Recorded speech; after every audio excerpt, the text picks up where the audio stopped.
দেখে মনে হবে যেন যুদ্ধক্ষেত্র। শত্রুপক্ষকে লক্ষ্য করে চলছে মুহুর্মুহু গুলি। উত্তর কোরিয়ার সীমান্ত থেকে মাত্র ৩০ কিলোমিটার দূরে দক্ষিণ কোরিয়ার পোচেওন শহরে সরাসরি গুলি করে মহড়া চালায় মার্কিন সেনারা।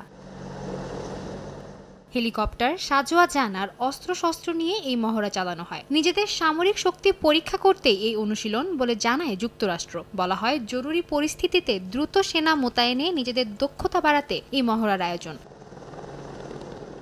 সামরিক অনুশীলনে অস্থায়ীভাবে মার্কিন সেনা মোতায়েনের দৃশ্য ফুটিয়ে তোলা হলেও আগে থেকেই দক্ষিণ কোরিয়ায় মার্কিন সেনা মোতায়েন রয়েছে। পরমাণু শক্তিধর উত্তর কোরিয়ার হুমকি মোকাবেলায় দেশটিতে প্রায় ২৮,৫০০ সেনা মোতায়েন করেছে পেন্টাগন। ১৯৯০ সাল থেকে দেশটিতে মোতায়েন করা মার্কিন সেনাদের ব্যয়ভার বহনেও উল্লেখযোগ্য অবদান রাখছে দক্ষিণ কোরিয়া। বর্তমানে উত্তর কোরিয়ার সঙ্গে সম্পর্কের টানাপোড়েনে সিওলকে সামরিক সহযোগিতার পাশাপাশি নানাভাবে সমর্থন করে যাচ্ছে ওয়াশিংটন।